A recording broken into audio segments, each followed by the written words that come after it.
দেশের ক্রীড়ায় নতুন প্রতিভা বের করে আনতে নতুন করে স্পোর্টস চালু করতে যাচ্ছে সরকার। যুব ও ক্রীড়া মন্ত্রণালয়ের উদ্যোগে আগামী শনিবার সিলেট থেকে শুরু হচ্ছে নতুন করে স্পোর্টস কার্যক্রমের উদ্বোধন করবেন প্রধানমন্ত্রী তারেক রহমান। স্বপ্ন শুরু হয় ছোট মাঠ থেকে, সেখান থেকেই আসে এক একটা বড় নাম। সেই স্বপ্নবাজ কিশোর কিশোরীদের খুঁজে পেতেই দেশ জুড়ে শুরু হয়েছে নতুন করে স্পোর্টস। আগামী 2রা মে সিলেটে কার্যক্রমের উদ্বোধন করবেন প্রধানমন্ত্রী Tarique Rahman. Football, cricket, kabaddi, athletics, badminton, দাবা, কারাতে ও সাঁতার এই 8টি ক্যাটাগরিতে হবে প্রতিভা অন্বেষণ। উপজেলা, জেলা, অঞ্চল ও জাতীয় পর্যায়ে এই 4 ধাপে হবে বাছাই। 12 থেকে 27 এপ্রিল পর্যন্ত নতুন করে স্পোর্টসে অংশ নিতে আগ্রহ দেখিয়েছে প্রায় 1,60,000 কিশোর কিশোরী। নিবন্ধনের শীর্ষে সিলেট জেলা। 30 এপ্রিল চূড়ান্ত দল গঠন।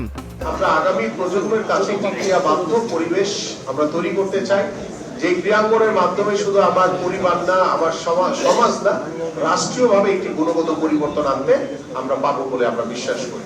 উদ্বোধনী ম্যাচগুলো আমরা চেষ্টা করব সেখানে সম্পন্ন করতে। প্রথম দিন পর্যায়ক্রমে আমাদের যে ফিকচার বা যে তালিকা সেই অনুযায়ী আমরা জেলা পর্যায়ে শেষ করে আমরা বিভাগীয় পর্যায়ে শেষ করব এবং সর্বশেষ জাতীয় পর্যায়ে, সেটা ডেট এখনো নির্ধারিত হয়নি, সেটা আমরা বিভাগীয় পর্যায়ে শেষ করে ইনশাল্লাহ আমরা মাননীয় প্রধানমন্ত্রীর কাছ থেকে অনুমতি নিয়ে ইনশাল্লাহ আমরা জাতীয় পর্যায়ে টুর্নামেন্টটি শুরু করব।